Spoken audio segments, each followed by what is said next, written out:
Welcome to the Garlic Boys podcast, where we treat friendship like a good recipe treats garlic. You can never have too much of it. We're your hosts. I'm Connor O'Connor. And I'm gonna finish eating my ramen real quick before I get my name. Because Connor decided to trick me and say that I could eat. And now I have a full mouth like a fat kid when the waiter comes by the table. Why is it got to be a fat kid? You're right. That was super insensitive of me. Like literally anybody when the waiter comes by the table. Exactly. Just because your metabolism likes you and wanted you to be popular doesn't mean I have to be made fun of. I was the farthest thing from popular. Well, you're hot, so it's close enough. Hi everybody. I'm engaged. That's who I am. Ooh. What's up, baby? All right, set the scene for me. Okay.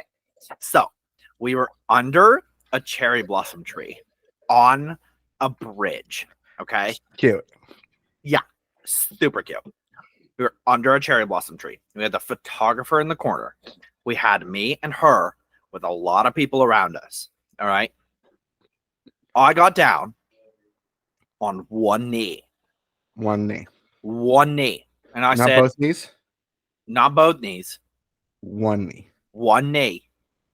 And I said, baby, baby, baby, I like you. You also like me. You're a good woman. I a good man. How about we grow old together? Will you marry me? And she goes, oh, yes. Oh my goodness, 1,000,000 gazillion times, yes. And all of the people, it was a standing ovation surrounding us, cheering on. They lifted us onto their shoulders, and we were crowd surfing at this engagement. All right.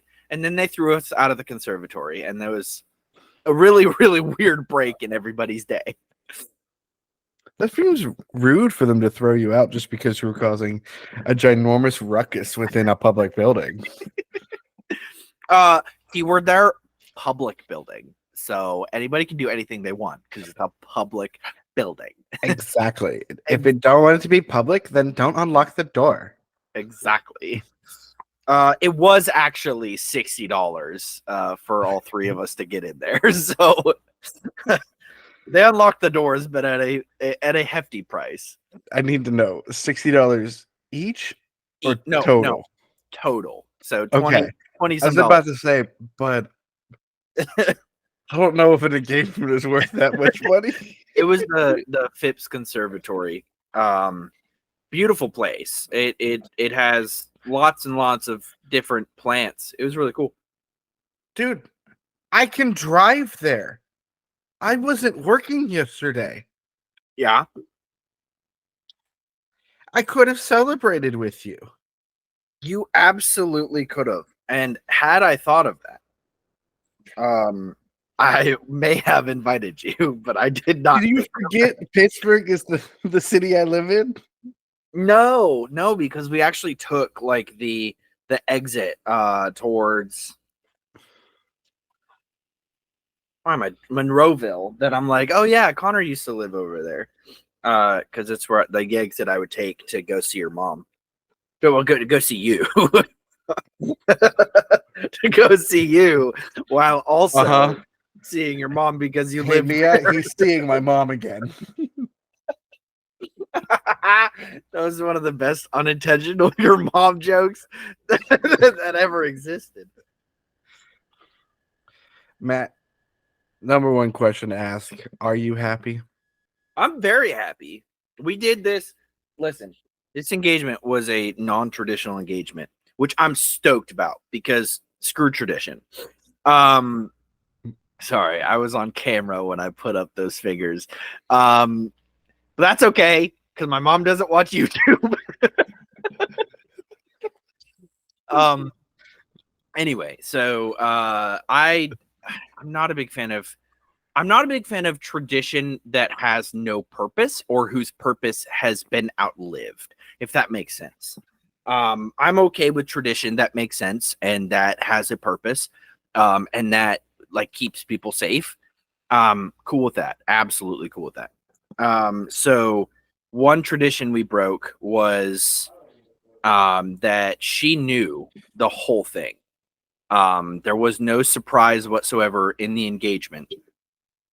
The photographer was her coworker. So she knew everything but the second it would happen. But even that we were discussing like as we were there. We were like, this would be a good place to do it, right? Like we were discussing that with the photographer. So there was really no surprise in it because first of all, I can't keep a secret to save my life. A non-serious secret. As far as like a gift that I'm giving somebody or, something that I'm trying to surprise somebody with. I'm very bad at keeping a secret because I'm so excited. I just want to tell them. But for like actual secrets where somebody's like, hey, like I did this, and that. And I'm like, and they say, don't tell anybody. I'm like, cool. I won't. Like, I never will. But anyway, I didn't keep it a secret. She knew everything. We coordinated outfits, which I personally loved doing. Like she had a periwinkle-ish blue dress with like daisies on it. And so I was like, okay, I will either match or complement that. So what color was your dress then? My dress was no, I had black pants, a white shirt, black shoes. You couldn't even commit through the bit? No, I couldn't. I had black pants, black shoes, black belt, and then I had a white shirt with a periwinkle-ish blue tie with white flowers on it. And then the blazer, I actually switched between two different blazers. And I went without at one point because it got hot.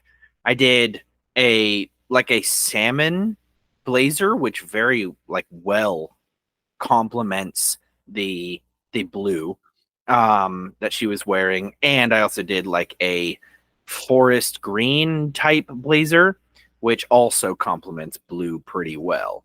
Especially like a light blue because it was a darker green. But regardless, yeah, so I wore that to kind of coordinate with her. And then I also got an engagement ring. That's the other like tradition we kind of broke is I'm also wearing a engagement ring.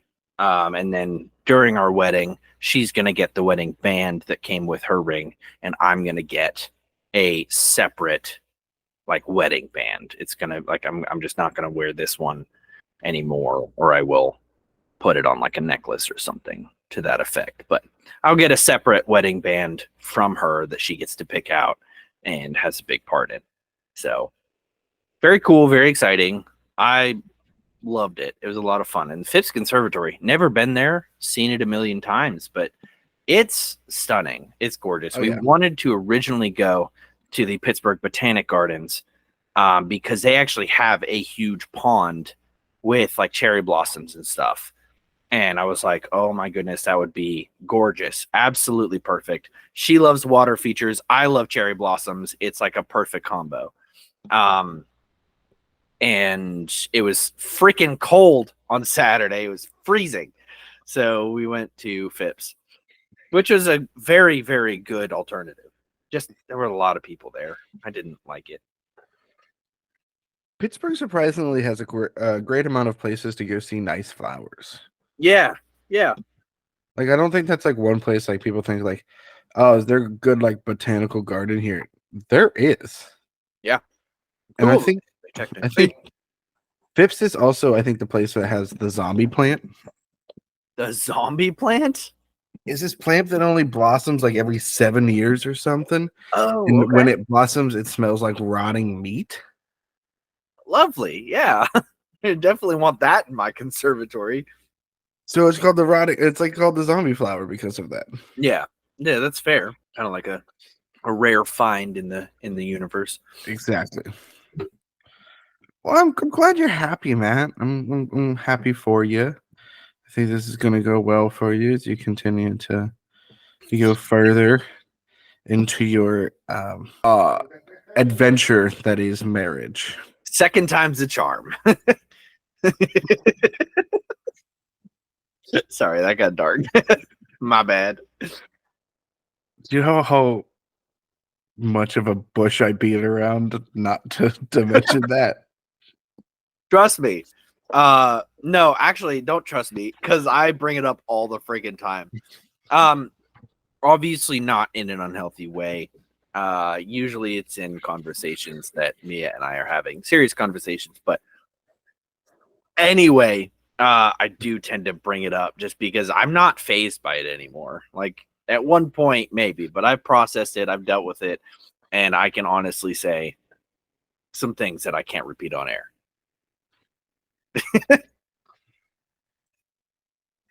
But yeah, what's up? All you beat her on the bush.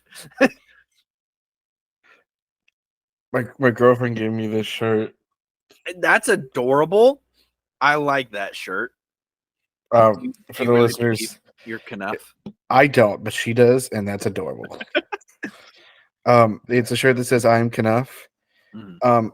So today we had planned to go to the movies to go see the new Ghostbusters, and then go get some food afterwards. We were gonna meet at church and then head on over there. Mm-hmm. I'm not the type of person that dresses up for church anymore, unless it's like one of the bigger days or something like that. You know, when you want to look a little nicer because you might be taking photos. Right. So I wore my normal, like my sneakers, my jeans, put this shirt on, and then I have a hoodie. I think we've all talked about, or a sweatshirt that says Alpha Male in the Barbie font. Yeah. And so I was like, oh, it'll be like a fun little like combination to wear that over top of this sweatshirt or over this t-shirt today. Well, we got to church. I'm looking around for her, don't see her. I text her. Apparently, she just woken up right when church was starting. She wasn't gonna make it. Those days happen. Yeah, for sure. So it's like that's all cool. Meet you over at the theater afterwards and everything. I get over there. I park. I see her walking towards me, and what do I see her wearing? This person who I only wore this shirt because I expected them to be dressed up nice at church today. But since they didn't go, they decided to wear a t-shirt and leggings to the movie. She's wearing her Barbie t-shirt that she bought to match this t-shirt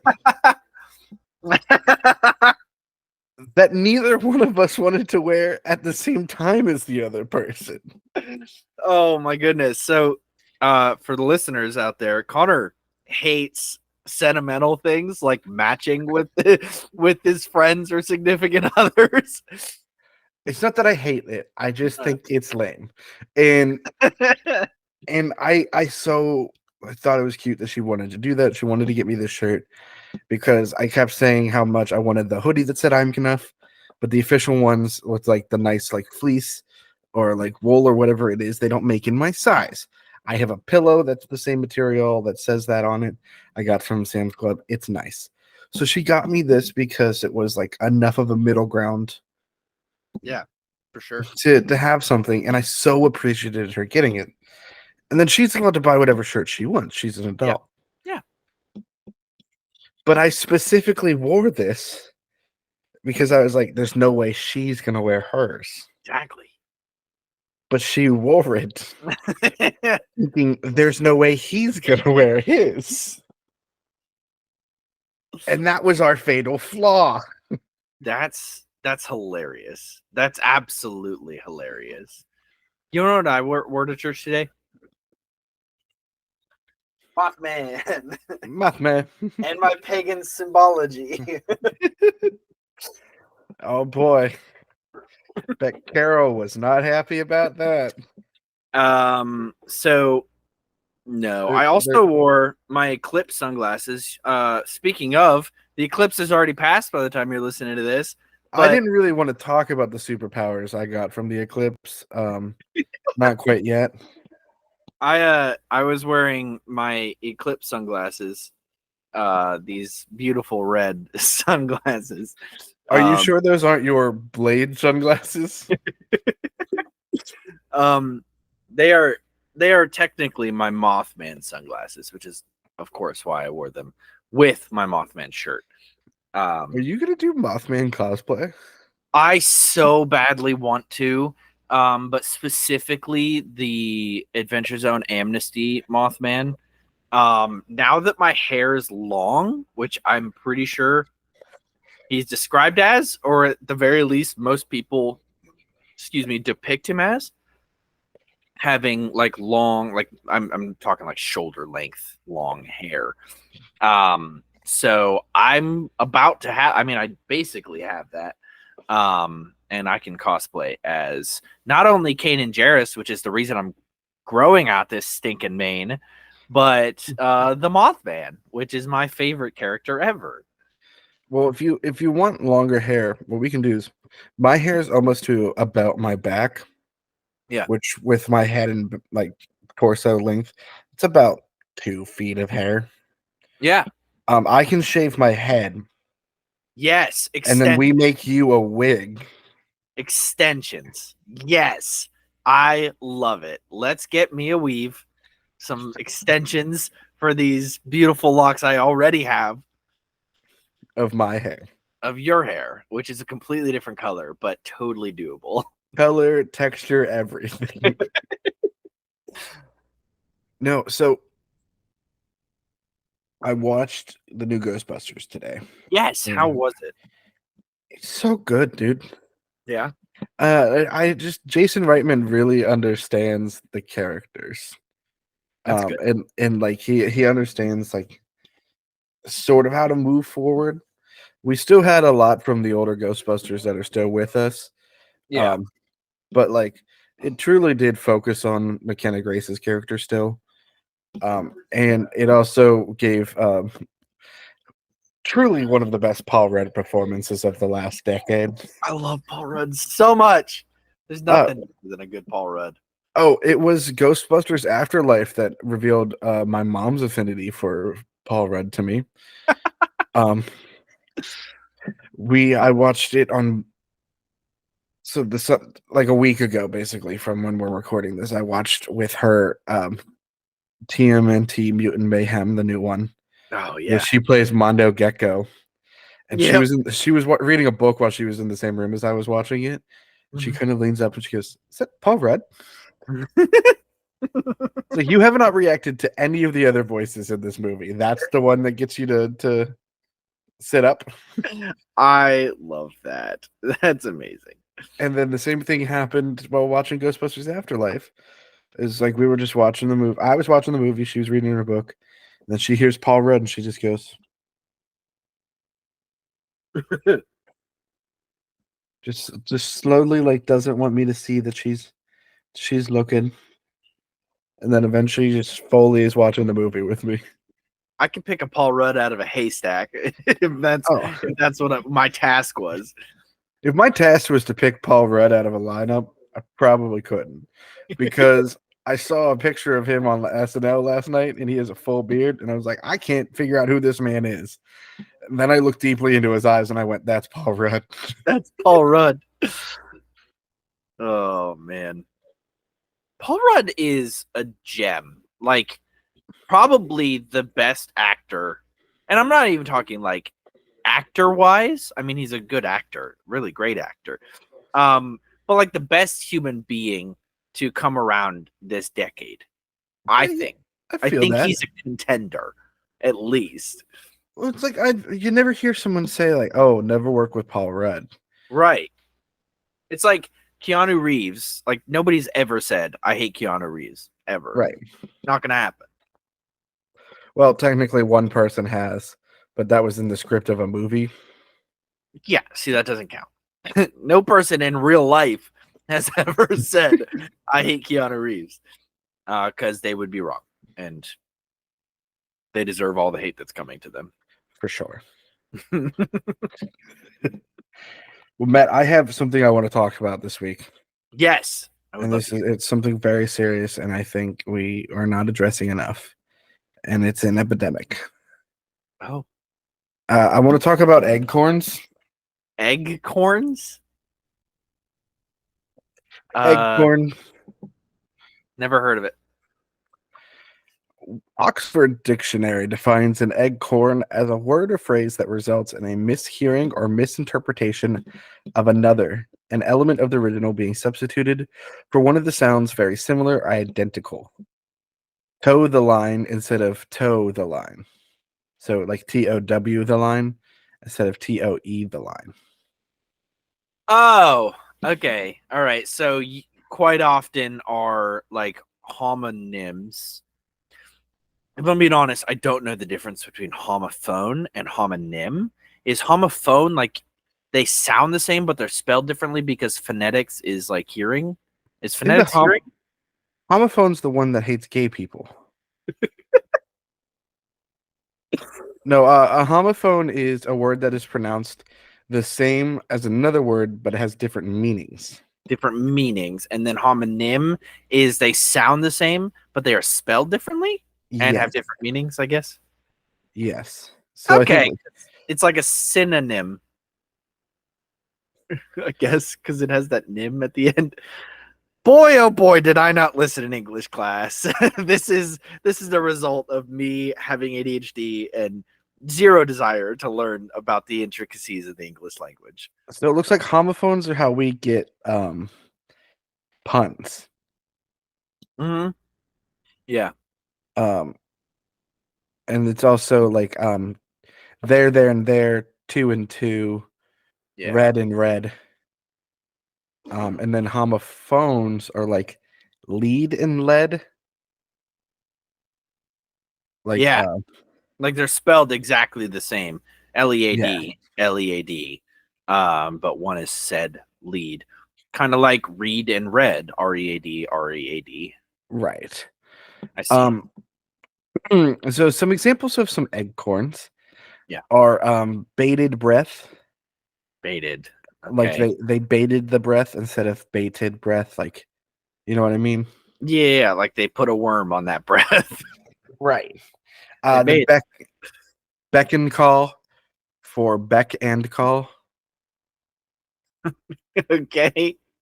A damp squid instead of a damp squib. What? Hold on. What Sorry. I Uh, need you to tell me the everything you know about a damp squib. a firework that has been wet and therefore fails to go off. Tell me the origins, please.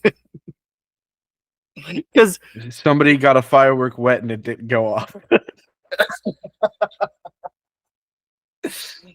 okay, I've never heard that. It's like if something doesn't work properly as an idiom. All right. Is that where the demon herself got the name Squib? Isn't that what they're called in the universe where they don't have a magic ability? They're called squibs. So they're a wet firework that didn't go off properly. Are they called squibs? I'm 99% positive they are. I know a squib is like the when you're looking supposed to look like you get shot with a gun in a movie. The squib is the thing that like explodes on you to show the fake blood and everything popping off to make it look like you got hit with a bullet. Wow. No, a squib in the universe is also known as a wizard born, is a non-magical person who is born to at least one magical parent. So yeah. Um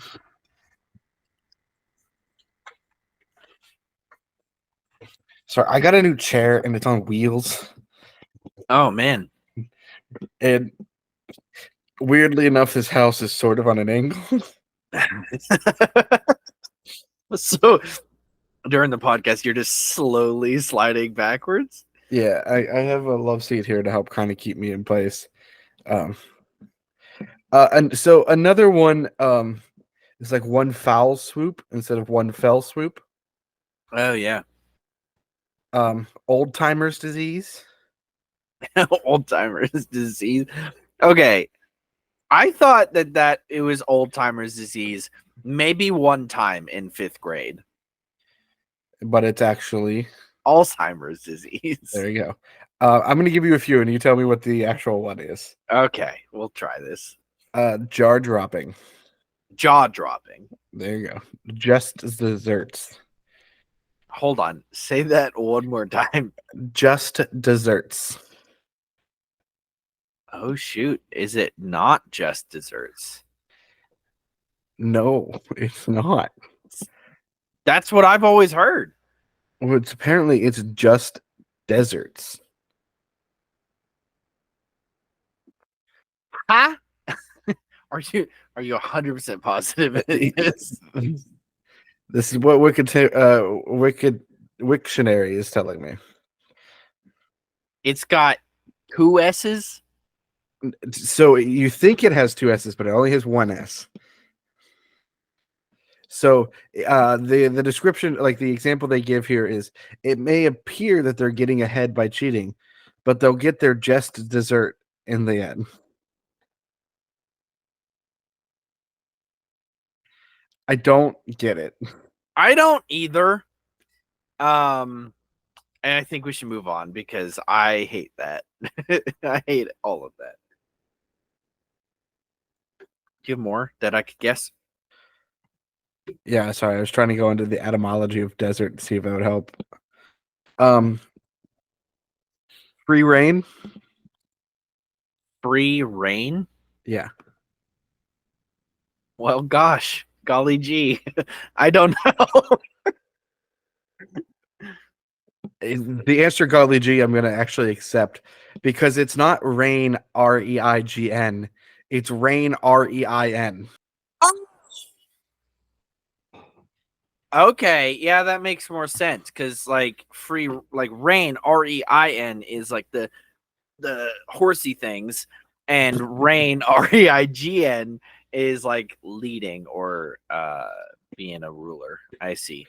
But I think like the part of the phenomenon here itself is that like the substitution is one that kind of still makes sense. Sometimes I want to point out sometimes because there Well, are like the feeble position. it's fetal position. Right. But if someone's laying on the ground, hunched, like cuddled up like that, it could be someone who's feeble. Fair. A praying mantis. It's so the one that they have there is PRAYING, I assume. As which one? Is that the real one or the fake one? Hold on. That's the Is the fake one with an A or an E? the fake one. The fake one is with an A. Are you sure? Yes. No. No, that is in. They don't prey on things. They They prey on 100% things. do. What? The mantises are out here like, hallelujah, Lord Jesus. I just caught me another fly. I hate this. All right, Mandela effect. I quit. It's Mandela. You know, it's Mandela. I don't think it is. It is. For me, I was born in a different universe. Hello, I'm Earth 273. All right. Well, that was the fun English lesson I brought for you this week. I currently, after that fun little lesson, want to kill myself. So thank you, Connor, for introducing a completely new facet to my existential dread. Do you want to answer a question? You want to answer a question for me? I have a beautiful question. No, I'm good. Okay, well, I'm going to ask a question, and then I'll just have a conversation with myself. How about that? That's fine with me. Let's see. I have some good ones here. Saved. Pardon me. 6. 6.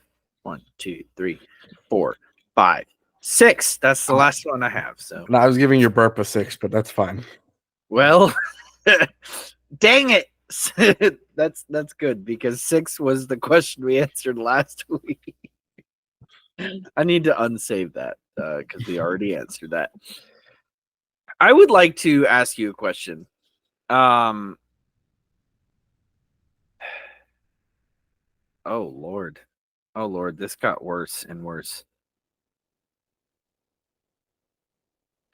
I want to not do that one. Never mind. I'm realizing now that I am pressured. All of these are terrible. Well, why don't you take a moment and look through that? And I will do something that I have forgotten to do the last few weeks. And thank our partner of this show. What? Oh no, we totally did that last week and the week before and the week before. We totally did that. No, you're just not remembering right. I'm definitely not gaslighting you into remembering that this happened. Oh, you know what? It's the Mandela effect. It's the Mandela effect, exactly. Since this is Universe 247, we did do it last week. I'm from Universe 247-3, which is like so close on the timeline. And so that's why we didn't do it there. But like everyone else has heard me talk about the Puzzle Room Pittsburgh and their 3 incredible escape rooms that they have on offer. You would be absolutely insane to not have heard us last week and the week before that talk about our partner, Puzzle Room Pittsburgh. Like how could you believe that we didn't talk about the amazing experiences they have as The Study, Seeking Sasquatch, and Escape the Undead? Yeah, sound familiar? Because we said it last episode. Do you know what else we said last episode, Matt? What did we say last episode? The promo code, which is Garlic Boy. Exactly. And do you know where they can enter in that promo code? At PG8. No. Hold on. Is it Puzzle Room PGH or is it PGH Puzzle Puzzle Room PGH.com? Yeah. Boom! First try. They put that in the promo code field at checkout, and what does that get them? It gets them a discount. Wait, how much of a discount, Matt? You get $100 off your first purchase. Nope. You can't say that. You get. That's right. You get $5 off per person when you use our promo code Garlic Boy at checkout. That's what I said, and I wish you would stop gaslighting me into thinking that I didn't say that. It's not gaslighting; it's the truth. And don't miss out on the ultimate experience. Book now at puzzleroompgh.com. That's what I said. Yep. First try.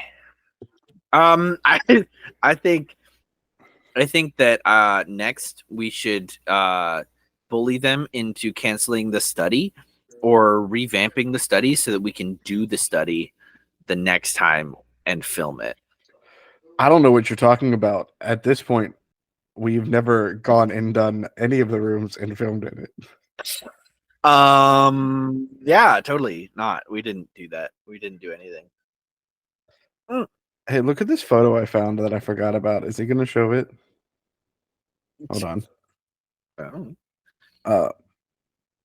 I got this. So this is a drink that I got from Dairy Queen one day. Yeah. And it took me a little while to figure out why I couldn't get the straw in. See if you could figure out what the problem was. Oh, yeah. The diet button isn't pushed in. That's why you couldn't get the straw in. I always forget about that stupid diet button. Yeah, no, this is, for those of you watching, this is a lid that I got from Dairy Queen with no straw hole. There's just no perforation here at all. That's unfortunate. Make your own hole. That's what I like. That's my motto. Oh. That's what I like to say. Oh, no. I'm just make a hole and drink it all through. Nope. Hole. I don't. Please stop. Yep. Speaking of holes, I Why is that the transition? have a question that I think that everybody is wondering, but specifically me. Okay. And this user on Reddit, in this little bit that I like to call "There Are Stupid Questions." Thank you, audience. Please, first contestant, come on down. How in the Hi, Cars my name's Connor. I'm from Pittsburgh. how in the Cars universe do the cars reproduce? I think it's a similar situation to the movie Robots. Okay, how do the robots reproduce? They do their stuff and then they fill out forms of paperwork and then they get delivered parts for a baby. And they just build And their then baby. yeah. So like the dad gets home from work one day and the wife's like, "Honey, you missed it. The baby was delivered today." And he's like, "Oh, I missed to deliver it. I can't believe it." And then she turns around holding a box and he goes, "Don't worry, making the baby's the fun part." Okay, follow-up question to what you just said. Follow-up, like, they don't have thumbs or hands for that matter. How in the world do the cars make a baby? Matt, I don't think you're focusing on the important thing of what I'm talking about right now. This kids movie made the joke of Yes, making the babies the fun part Connor. within the first 10 minutes of the film. We all know that movie companies are going to sneak in little adult jokes. There's no sneaking that wasn't snuck in. That was snuck in because there's that's your homophone, or your homophone there for you. Making and making technically mean the exact same way, but in different ways. Making as in baby making, and making as in building. Those are the same word, man. They're the same word, but they in context they mean two different things. Context doesn't change the meaning of the word. Context 100% changes the meaning of the word. If I say that I want to drive a car, and then I also say I want to drive somebody mad, they're the same word.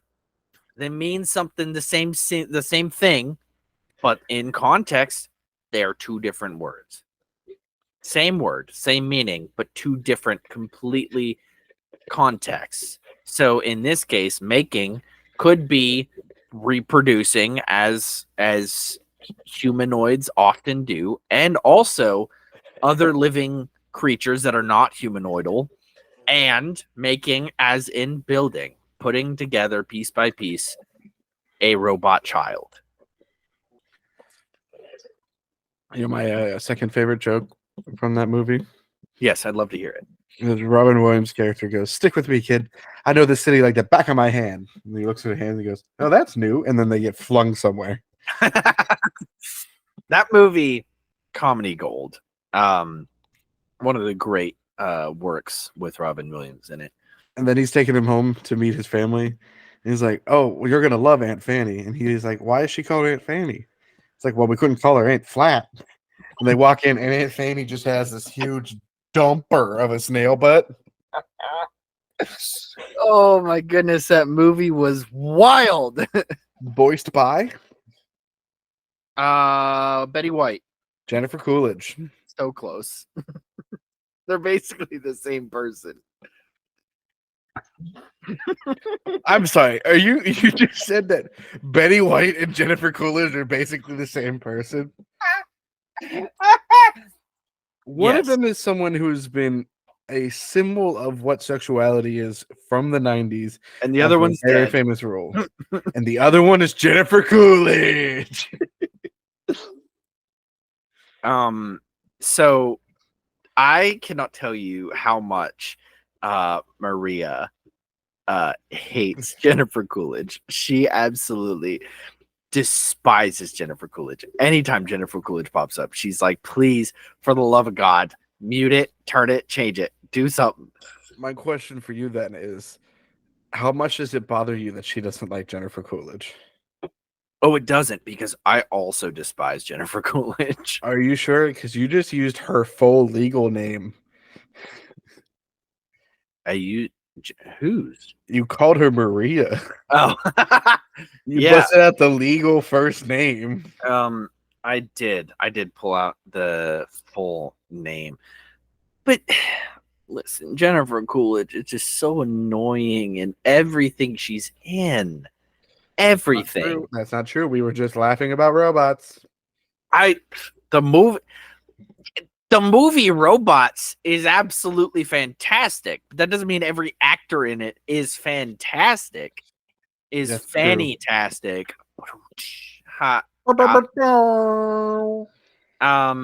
There are a lot of movies in which there is a singular actor that I would really like to strangle, in a metaphorical way, obviously for legal reasons. But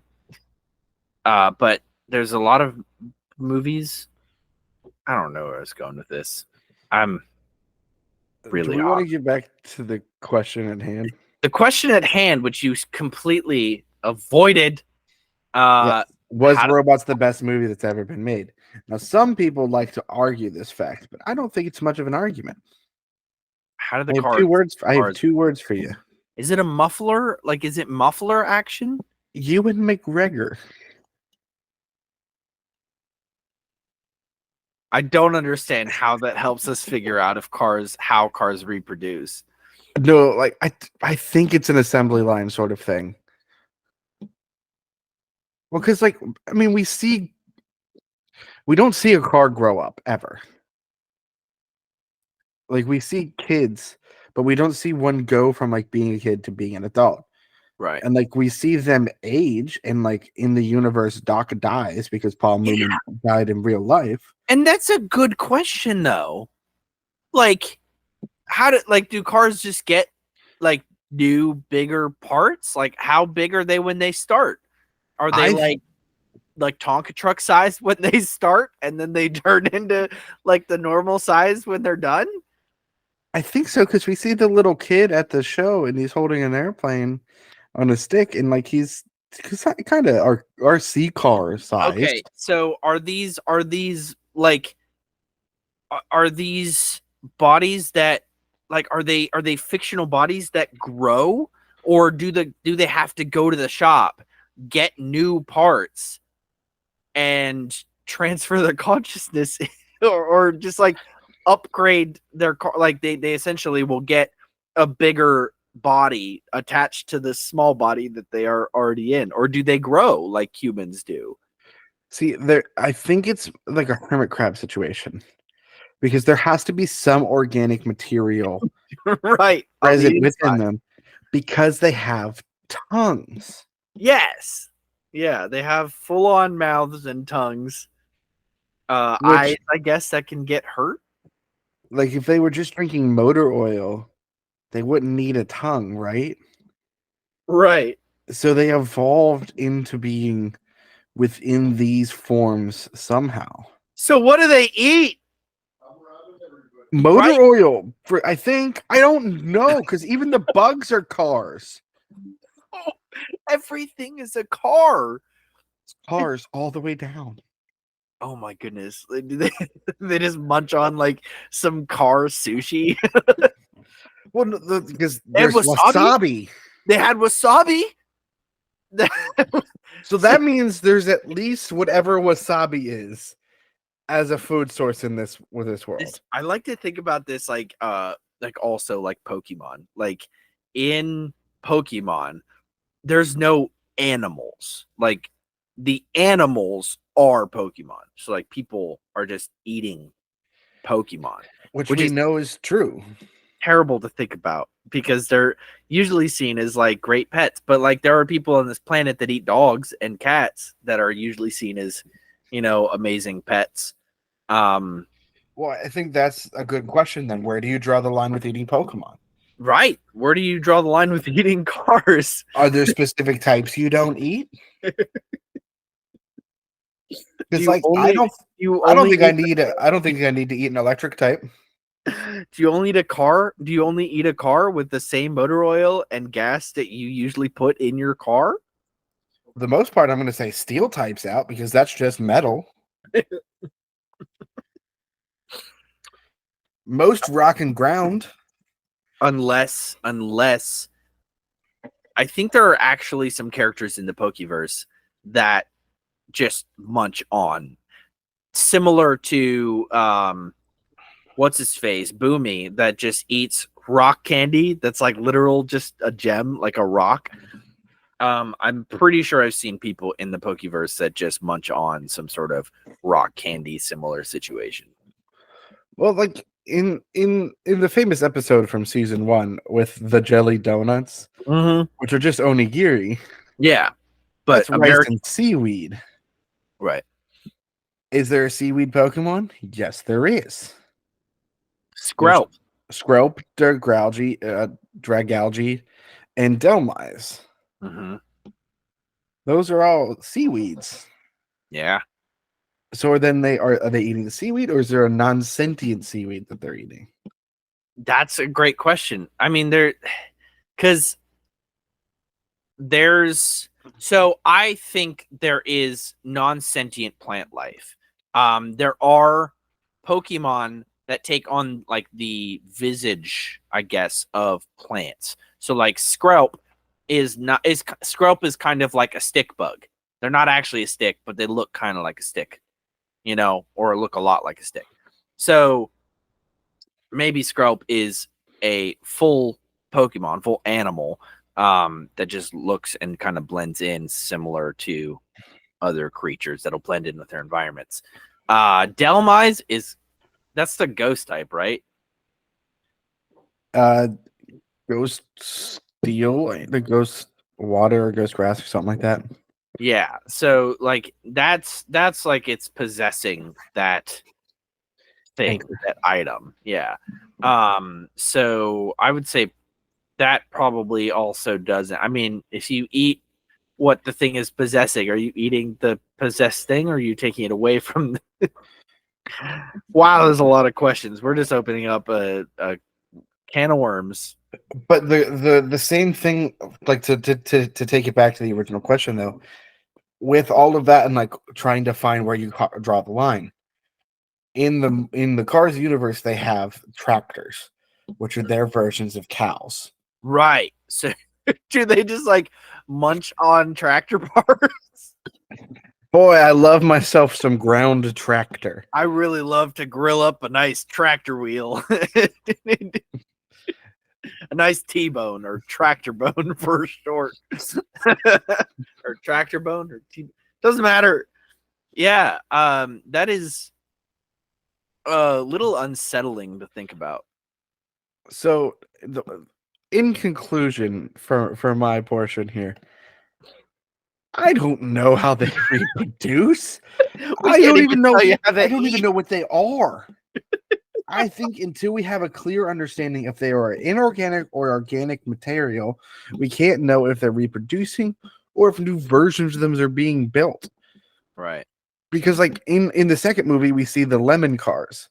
Yeah. Well, lemon cars in our real life are cars that had problems while they were manufactured, and it's the parts and everything that like they just have problems with those parts. So I think that's technically like having like an autoimmune disease or like some like genetic condition. Right. But also like if you can get new parts and have them replaced at some point, just get new parts and have them replaced. Right. So then are you just made as an adult? It could be like a monetary caste system. Maybe those lemons are poor and they don't have the money to replace their parts. Kind of like because can't afford EpiPens. No, because Axelrod was super rich. That's true. That is true. Oh, spoilers for Cars 2. Cars 2 that came out like a decade and a half ago. Yeah, still. But like, I don't know. I don't know what they are. I can't tell you how they do things or whatever. This episode is maxing out my existential dread. I would like to point that out. Because again, we get into the robots universe. and like they need them to buy upgrades, but they make the upgrades more expensive, and then they cause them to be obsolete, and obsolete, like they'll just die. Yeah. Right. And so I think the problem is we're trying to put humanized trains of thought and ways of being onto machines, and there's not a one-to-one comparison for a machine as compared to a human. And so there can never truly be an answer of how do cars reproduce, because we're just trying to think of it in the frame of what we understand. That's fair. But I think with this, what's the word? Hypothetical? No, like when you make something kind of human. Anthropomorphize. Yeah, like when you anthropomorphize things or something to that effect, you kind of have to expect that making it similar to humans, i.e., giving them eyes, a mouth, kind of hands. Like the cars kind of use their wheels as hands, but then they also get them replaced. Anthropomorphizing and like inanimate objects in our human world kind of makes it seem like there should be some answers there. There's got to be some sort of Personification will only get you so far. personification, but like if they are sentient, I will say like alive beings, whether they're cars or not, they have to reproduce. Because there's like a few amoebas that will like just like they'll just bud. They'll just like pop out a identical clone. But there's like normal creatures don't do that.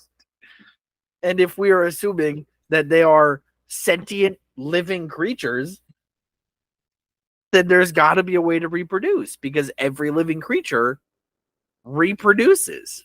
Well, maybe we have to redefine our definition of living then, because again, they're personified objects, and so are they technically living? I mean, yes, yeah, like in this universe, they're alive because, like you said, if they can't die if they're not alive. You just said what's his face died because the actor died, and obviously in the universe they had to kill him. Right. But they died. They aged. They do everything that humans do, which means or that living creatures do, which means that they also are living creatures. Not necessarily. Cars die. Cars die because the power source within them dies. Like real life cars. But technically a car is only deemed totaled or like non-functioning if the repairs for it are worth or cost more than the car itself is worth. Right. But these creatures, the cars, would not have mouths, which the only purpose for mouths is to consume in order to sustain life. Nothing on this earth that doesn't eat doesn't have a mouth. Or nothing on this earth that eats doesn't have a mouth because they have to have a mouth. They need to have a mouth to survive. But it depends on your definition of eating, because photosynthesis is still technically photosynthesis is not technically eating. It is gaining some sort of energy and reconstructing it in a different way. That's all that eating is. No, it's not. Oh, I hate this. I hate this conversation. Why did I bring it up? This is all my fault. Are we done? Thank you so much for listening to this week's episode of the Garlic Boys. If you enjoyed this, okay. No, if you enjoyed it, I get it. If you want more from us, you can go on over to Instagram, TikTok, and Facebook. Find us out there. Find when we post new episodes of not only this show, but our Tuesday show, TGB One Shots, which is where we play D&D, and our sometimes Thursday show with the Clever Boy Quiz the Show, where we bring on some guests, we take some quizzes, and we see who's the cleverest boy. Will it be Matt? Not very likely. Pretty sure I've done pretty good on that show. So There's 2 episodes, man. yeah, and I still hold my title as the 24 level 24 clever boy. So Sure. Alrighty. Well, if you'd like to keep supporting us so that we can create some more content for you, well, both here available to everyone and some exclusive stuff which can be found on the same place you can support us, which is patreon.com/garlicboyproductions. Head on over there for $10 a month. You can get all that bonus content I was talking about, including video versions of the Garlic Boy, the Clever Boy Quiz, the show, and our bonus actions, which is our after show for TGB One Shots. But if you're not really in need of those stuff, but you still want to give us support, we got our $3 a month tier that you can be like, hey, you guys are cool. Here's some money. If you want to do that and get something physical in return, head on over to redbubble.com, search up the Garlic Boys to find the designs from Matt and I. Matt has been working on some few new ones that he's proud of, and I think everyone will enjoy. yeah. And so you can head on over there, purchase them. There's a wide variety of ways you can rep our podcast over there. And finally, if you'd like to watch video versions of this podcast, which I highly recommend because seeing is just as fun as listening, head on over to youtube.com/@thegarlicboys to watch video versions of this podcast 4 weeks after their release. Matt, do you have a supplementary mom report for this week? I'm going to go with Rachel Harris, who plays Susan Heffley in the Diary of a Wimpy Kid movie. Pretty sure that most of the adults in that movie are it's been a while since I watched the movie, but I'm gonna go with Susan Heffley. I don't know if she's a good mom or not, but she's in it. Fair enough. Connor, do you have a supplementary mom report? I gotta go with the one, the only Aunt Fanny. Aunt Fanny. She a mom? Aunt Fanny. She takes care of people. It's like an adoptive mom. I think I did Bob Ross last week, so thanks. I appreciate you allowing it. And listeners, don't forget a total eclipse of the heart. I need you now tonight. I need you more than I. Matt, is that your final thought? That's my final thought. Alrighty. Well, everyone, remember, as always, to stay garlicky.